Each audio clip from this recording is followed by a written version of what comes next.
জিহান যখন জানতে পারবে আরজু তোমার কাছে নেই, ও খুব রেগে যাবে। ওকে আমি খুঁজে বের করব, আর জিহানকে কিভাবে শান্ত করতে হয় আমি জানি। শোন মা, তুই এখন তৈরি হয়ে নে।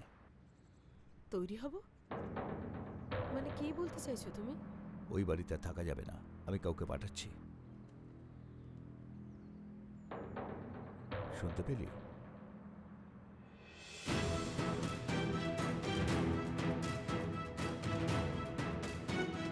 আচ্ছা শোন, পরে কথা বলছি, আপাতত শান্ত হ, আমি দিকটা সামলাচ্ছি। ওকে বস, এবার কি করতে হবে? ভাইকে নিতে এসেছি, কোথায় লুকিয়েছেন সেখান থেকে বের করে নিয়ে যাই, যাতে ও আর আমি মিলে আমাদের কাজ শুরু করতে পারি। এত তাড়াতাড়ি একটু কথা বলি। সত্যি বাবা, তুমি না পারো বটে। কি করে এখন খুঁজে বের করবে ওকে? মা, কি হয়েছে লাইলা মা? শাহিন বলছে ও আমার সাথে খেলবে না। না খেলে কি করবে? ও পড়তে বসেছে। পড়ছে?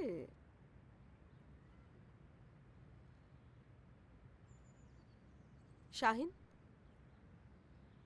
ওঠো ওঠো ওঠো ওঠো ওঠো, লাইলার সঙ্গে খেলতে হবে। দাঁড়াও আন্টি, একটু পরেই হোমওয়ার্ক শেষ হয়ে যাবে, তারপরে খেলবো ওর সাথে, ঠিক আছে? তোর হোমওয়ার্কের নিকুচি করেছে।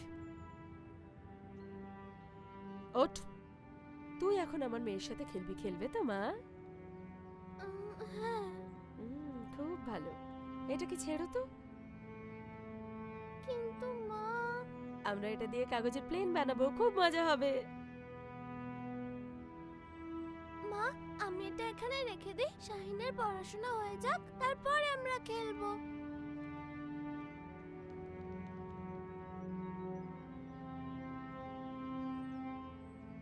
না মা, আমরা এটা দিয়েই খেলবো, মা,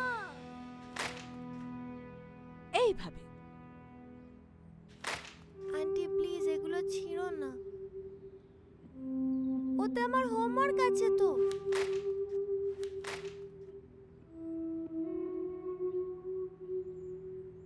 মা প্লিজ। এবার আমরা এটা ছেড়বো, তুমিও ছেড়ো না, মজা পাবে।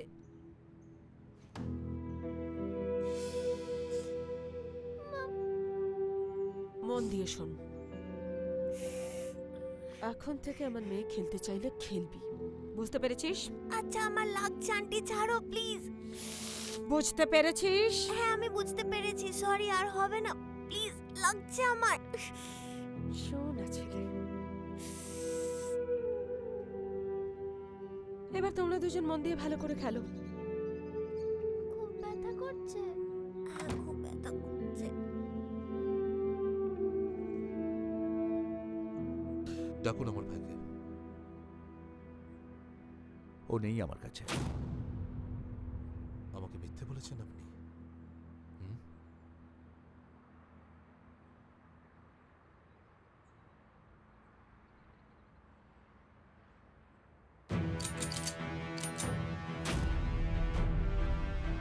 আপনি কি তাহলে মিথ্যে বলেছিলেন আমাকে?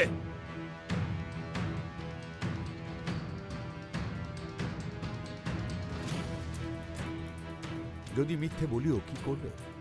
তুমি কি ভেবেছো এত সহজে আমার মেয়েকে পুলিশের হাতে তুলে দিতে দেব? তুমি শুয়োরের বাচ্চা হলে জেনে রেখো আমি হারানের বাচ্চা। আপনাদের তো চমকিয়ে মেরে ফেলবো।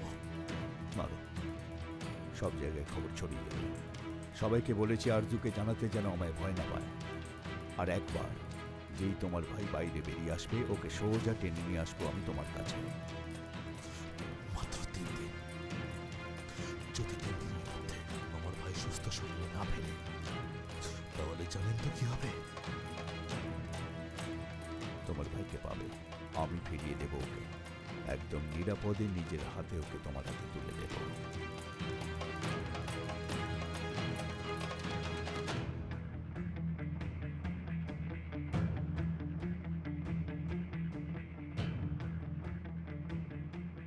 তার পরিবর্তে তোমাকে আমার জন্য কিছু একটা করতে হবে। আর কি চাই আমার কাছ থেকে? নাজমি এখন থানায় আছে, কাস্টাডিতে। ওকে ওরা জেলে পাঠাবে। তোমার লোককে বলো ওকে শেষ করতে। ওকে কোর্টে পৌঁছতে দেয়া যাবে না। আপনার মেয়ের জন্য স্যাক্রিফাইস করিয়ে ক্ষান্ত হন নিয়েছি, এখন এটাও করাতে চাইছেন আমাকে দিয়ে। তুমি নাজমির খেয়াল রাখো, তাহলেই আমাদের হিসেব বরাবর। তা না হলে তোমার এই মাথা ব্যথা কমবে না। তুমি, তোমার ভাই, তোমার স্ত্রী, তোমার পুচকেরা আবার সুখে সংসার করবে। শ্বশুরের এটুকু আবদার রাখবে না বাবা জীবন?